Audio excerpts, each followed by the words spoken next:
Hello, good morning. This is Stacy, and welcome to Chargers Talk 4630, your home where we have honest takes, fresh analysis, uncomfortable conversations, and all things Chargers football. It's a cloudy Friday morning here in New Jersey with the temperatures reaching a high of 59 degrees. Fall weather is here. It's a blessing to be here also. It's a blessing to be seen and a blessing to be heard. Thank you to all the listeners out there who's on the road, tuned in, wherever you listen to your podcast. And I ask you, be safe out there and know that I appreciate you. Everyone out there that's listening to this podcast, if you haven't subscribed to our show to help us grow, please like, share, and subscribe. I really appreciate that. Now, before we get into this game, I did a podcast yesterday morning leading up to the game, especially after that bad loss to the Colts. And I was urging the Chargers to be the team they're supposed to be and take care of business with the Minnesota Vikings. Now, before we get going, let's look at that clip of the ending of that show. So Harbaugh and this coaching staff, this is where you earn those big checks. It's time to coach these guys up, make adjustments. Chargers, offense, defense, special teams, coaches, get it done against Minnesota tonight. Man, oh man, oh man. And I'm saying, I know and I believe in this team. I believe what this team is capable of. This team have a lot of weapons. And I know that we've had a lot of injuries, especially on the offensive line, completely wiped out, at one point. And still a lot of injuries on it now. And then losing your two best backs, Amari Hampton, for a few weeks. He's been gone a couple of weeks, probably be out another 2 or 3 weeks. And losing out to Najee Harris for the season. Those were some humongous losses, right? So, but I know that this team is well coached. I know that this team is resilient. I know that this team have a lot of talent. And I was just on to say, hey, listen, it's week 8. It's time to kick it into gear. It's time to get this train moving. We started off the season nice at 3-0 and beat every team in the division, which is a big advantage we have even right now. But we lost that lead by going on a little slide and losing 3 of the last 4 games. But then last night, man, oh man, oh man. All I can say is, wow, what a night. What a dominant performance by the Chargers from start to finish, right? From the very first snap, you could feel it. Minnesota came out. The Chargers defense held strong, stopped them cold on the opening drive. And then the Chargers got the ball. A touchdown drive on the very first possession. Boom. That's what you want to see. From there, they just kept going. They did not stop running. They did not stop moving. They did not stop attacking. Physical football, balanced football. Herbert, Vidal, the receivers, the line, everyone was contributing. Everyone was doing their part, right?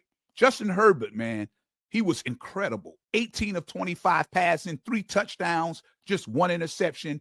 And he used his legs also for 62 yards. That's what I meant by saying the team had to be in total command, total control. There were times he climbed the pocket, he rolled out, extended plays, and still found the receiver for a positive gain. That's smart, aggressive football. And it wasn't just him, right? Kamani Vidal, 23 carries, 117 yards rushing, 1 touchdown, running hard. I mean, running with a purpose, running smart, especially to the left side behind Joe Alt. And man, Joe Alt back at left tackle made a humongous difference. The communication, the protection, the lanes, it all worked out perfectly. And how about tight end Oronde Gaston? He continues to emerge as a major weapon on his team. 77 yards receiving, 1 touchdown, a 5th-round rookie scoring in back-to-back games now. The first Chargers rookie tight end to do that was Hunter Henry in 2016. So this is huge. This opens up so many opportunities for everyone else, right? The offense last night wasn't just effective, it was dominant. They moved the ball at will. They kept the Vikings off the field. And a lot of that came down to the line and just running the football. Facing aggressive Brian Flores defense, they blitzed, they sent extra rushers, and the Chargers just stuck to the game plan. Balanced attack, running, short passes, control. That's how you beat that type of a defense. And defensively, man, oh man, the Chargers was lights out. Odafia Way picked up his 2nd sack as a Charger. Ray Mickens with the key interception stepped in for Derwin James, who was seen later in a walking boot. I think he had an ankle injury. The defense forced stops when it needed to and gave the offense a chance to dominate. They held Minnesota to 164 total yards, and they had only 34 rushing yards. They only had 12 first downs. The Vikings couldn't get off the field. And let me tell you something about Minnesota. They struggled last night. J.J. McCarthy, physically ineffective. Honestly, I think they left him out there too long. He took shots, he threw passes under pressure, and by the end, he wasn't capable of doing much at all. Christian Darsaw didn't last long. O'Brien O'Neal didn't play at right tackle. The running game, Aaron Jones, 11 carries, 34 yards. Meanwhile, the Chargers just dominated in every single phase. And I'm not going to blame all of it on bad play by the Minnesota Vikings. They wasn't actually on the field by themselves. The Chargers' play and aggressiveness had a lot to do with why Minnesota couldn't execute on anything. Greg Roman has to love what he saw last night. Balanced, physical, fast-paced, efficient football. Moving the ball on the ground, moving the ball in the air. Justin Herbert integrated himself into the rushing attack. Vidal ran hard. I can't emphasize how big he's been since Amari Hampton's gone. The offensive line was opening lanes. Yes, thank God for that. That was just textbook football, right? Momentum back in the right direction. And let's talk these numbers again because they really, truly tell the story.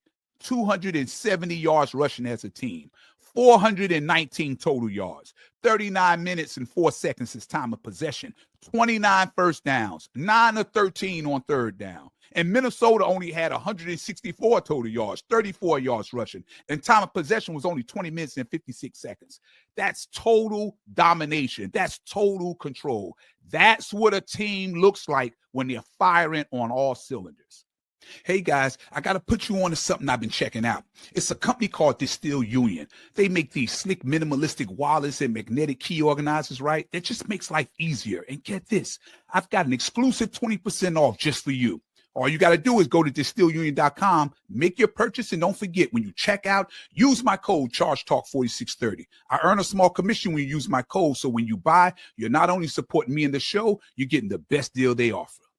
Even with the injuries, the Chargers adapted. Herbert using his legs for 62 yards. Vidal 117 on 23 carries. Gaston emerging as a weapon. Trey Harris scoring. McConkey scoring. Allen contributing. Johnston giving you depth. Najee Harris gone. Hampton gone. Still, the Chargers offense dominates. That's execution. That's preparation. That's resilience. They bounced back perfectly from the Colts blowout. This was the game they needed to stop the slide. Momentum wins. Confidence wins. They are now 5-3. That's huge. That's how you stay in the division race. That's how you send the message. And by the end, it was 37-10. Ground, air, defense, every aspect.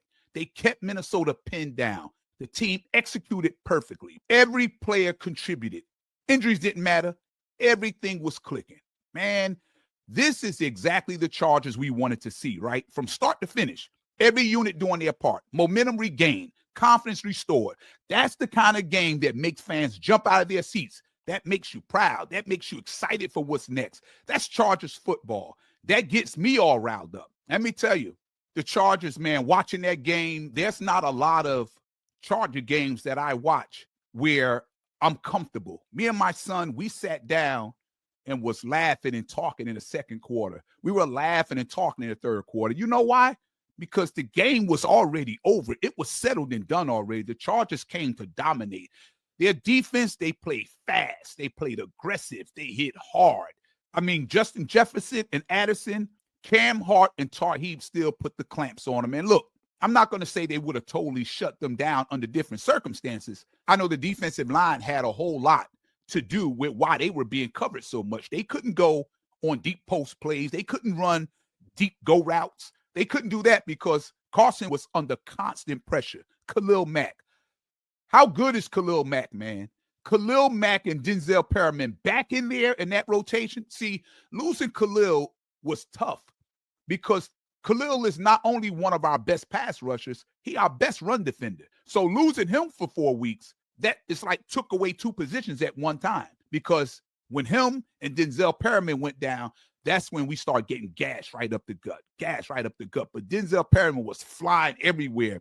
He was flying through the middle. He was coming off the edges. Khalil Mack, I think he had a sack or 2. I don't remember if he had 2 or it was 1 sack and he combined with, I think, Thule on another one.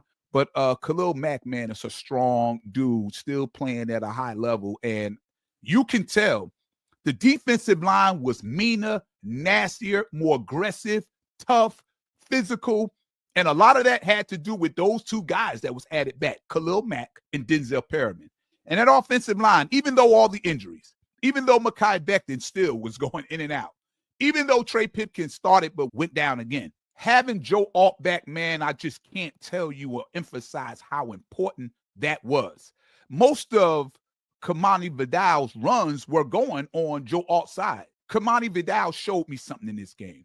Kamani was impressive against the Miami Dolphins, but in that particular game, the offensive line with Fisk in there and Will Dissly blocking, they were opening huge holes.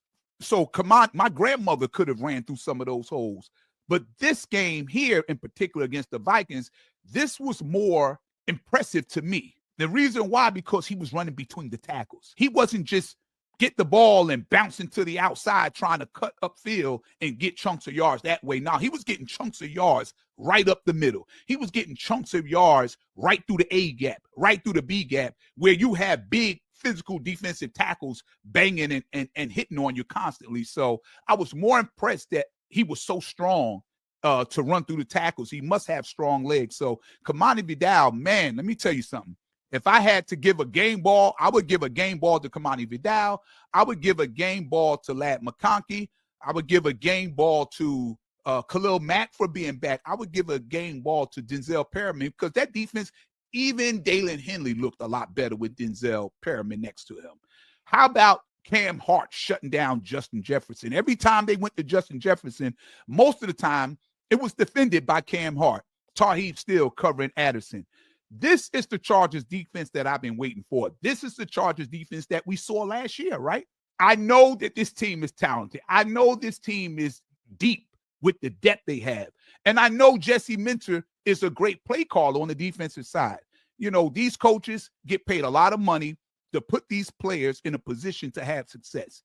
And I don't know what was going on earlier in the year where with Jesse Minter was doing this two high safeties and doing the zone and everybody knew how to attack it. But I could tell they paid a lot of attention to the detail. They made sure the communication was right. They made sure when a receiver passed off someone to another defender, it was picked up with no problem. Guys wasn't running through the zones untouched and sitting in the soft spots, just catching 10, 15 yards. We were getting off the field on third down. They were flying all over. They were getting after it. They were hitting. Hey, listen, this defense was focused. This offense was focused. This team was focused.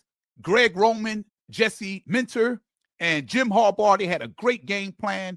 And this is the first time I've seen Greg Roman from the first play in the first quarter all the way to the end. He called a great game plan. He did not get away from running the football because Brian Flores was coming after Herbert the entire. I've never seen a defensive coach blitz on first down, second down, third. This guy sends people constantly all the time.